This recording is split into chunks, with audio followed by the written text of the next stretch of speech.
Hello students, আমি Moumita ma'am. আশা করি তোমরা সকলে খুব ভালো আছো। Welcome back to our channel. Students, আজকে আমি তোমাদের থার্ড সেমিস্টারের মেজর পলিটিক্যাল সায়েন্স থেকে আগের দিন তোমাদের আমি রিয়ালিস্ট থিওরি বা বাস্তববাদ সম্পর্কে আলোচনা করেছিলাম। আজকের এই ক্লাসে আমি তোমাদের যেটা হচ্ছে নন রিয়ালিস্ট থিওরি বা যেটাকে বলা হয় অবাস্তববাদ তত্ত্ব, তার উপরে এই ক্লাসটি নেব। ঠিক আছে? ক্লাসটি শুরু করার আগে বলে রাখি যে যারা এখনো আমাদের অনলাইন ক্লাসে জয়েন করোনি বা যারা জয়েন করতে চাইছো তারা কিন্তু আমাদের সঙ্গে অনায়াসে যোগাযোগ করতে পারো। আমাদের দুটো অফিসিয়াল নাম্বার আছে, তোমরা ওই নাম্বারেই যোগাযোগ করবে। দেখো দেওয়াও আছে এখানে নাম্বার দুটো, একটা হচ্ছে 6295916282, আরেকটা হচ্ছে 7076398606। ঠিক আছে? দেখো দেওয়া আছে এখানে নাম্বার দুটো। তোমাদের যদি কোনো রকমের কোনো কোয়ারি থাকে, তোমাদের অ্যাডমিশন নিয়ে, তোমাদের হচ্ছে কত টাকা পে করতে হবে, সমস্ত রকমের প্রবলেম, সমস্ত রকমের কোয়ারি কিন্তু তোমরা আমাদের এই নাম্বারটায় ফোন করে অথবা মেসেজ করে জানতে পারবে। ঠিক আছে? চলো দেরি না করে শুরু করে দিই আজকের ক্লাসটা। দেখো, নন রিয়ালিস্ট থিওরি বা অবাস্তব তত্ত্ব। তোমাদের আমি আগের দিন বাস্তববাদ তত্ত্ব পড়িয়েছিলাম, যেখানে আমি বলেছিলাম যে বাস্তববাদ তত্ত্ব বলতে সেটাই বোঝায় যেখানে রাষ্ট্র বা দেশ নিজের ক্ষমতা প্রদর্শন করতে বেশি ইন্টারেস্টেড, নিজের দেশের নিরাপত্তা সম্পর্কে বেশি ইন্টারেস্টেড। ঠিক আছে? এবং আমরা এটাও তোমাদেরকে আমি পড়িয়েছিলাম যে বাস্তববাদ তত্ত্বে আমরা এটা দেখি যে ওখানে কিন্তু মানে প্রতিটা দেশের সঙ্গে প্রতিটা দেশের সম্পর্ক খুব একটা বেশি মধুর হয় না, মানে যা আছে সবকিছু কিন্তু উপর। ঠিক আছে? মানে ভেতরে বা গভীরে যদি তুমি দেখো, তাহলে প্রতিটা দেশই কিন্তু একে অপরের থেকে অধিক শক্তিশালী হতে চায়, ক্ষমতা প্রদর্শন করতে চায়। যেহেতু প্রতিটি দেশের নিজস্ব কিছু স্বার্থ আছে, সেই স্বার্থগুলিকে পূরণ করার জন্য তারা জাতীয় ক্ষমতাকে বৃদ্ধি করতে চায়। ঠিক আছে? যেটা হচ্ছে বাস্তববাদ। আর আজকে তোমাদের পড়াবো হচ্ছে অবাস্তববাদ। অবাস্তববাদ তত্ত্ব বলতে সেটাই বোঝায় যেখানে নিজের ক্ষমতা প্রদর্শন করা, নিজের শক্তি বৃদ্ধি করা, ঠিক আছে, অথবা মনে করো যে নিজের আর কি নিরাপত্তা দেওয়া, নিজের দেশের নিরাপত্তা রক্ষা করা, সুরক্ষা প্রদান করা, এই সমস্ত কিছুর ঊর্ধ্বে যেটা ম্যাটার করে সেটা হচ্ছে নৈতিকতা।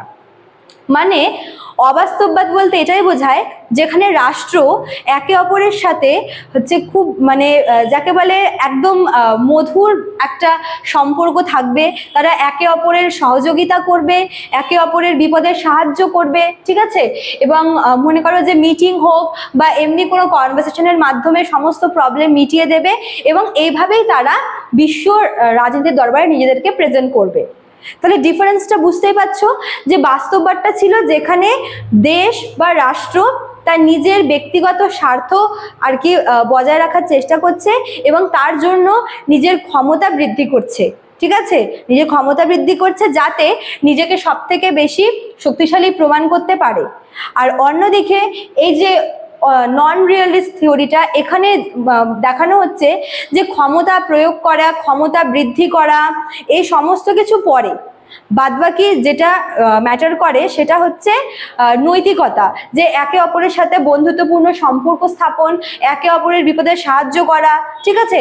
সর্বোপরি একটা মানে ভালো বন্ডিং সৃষ্টি করা এবং তার মাধ্যমেই আচ্ছা দেখো যখন মানে এই নন রিয়ালিস্ট থিওরির মতে যে আমি যদি এই যে পারস্পরিক সম্পর্ক, সুসম্পর্ক বজায় না রেখে যদি নিজের শক্তি বৃদ্ধি করতেই বেশি আর কি টাইম দিই, তবে কি হবে যে শত্রুর সংখ্যা বেড়ে যাবে।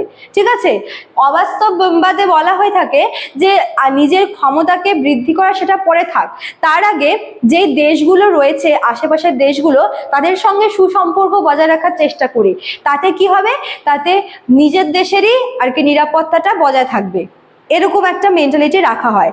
তো এটাই হচ্ছে অবাস্তববাদ বা হচ্ছে নন রিয়ালিস্ট থিওরি, যেখানে প্রতিটি দেশ বা প্রতিটি রাষ্ট্র নিজের শক্তি বা ক্ষমতা বৃদ্ধি করার চাইতে পারস্পরিক সহাবস্থান, একে অপরের মধ্যে সুসম্পর্ক বজায় রাখা এবং এর মাধ্যমেই এই যে রাজনীতিতে আর কি যদি কোনো রকমের বিশৃঙ্খল অবস্থার সৃষ্টিও হয়, সেই অবস্থাকে, সেই পরিস্থিতিকে মোকাবিলা করার চেষ্টা করে।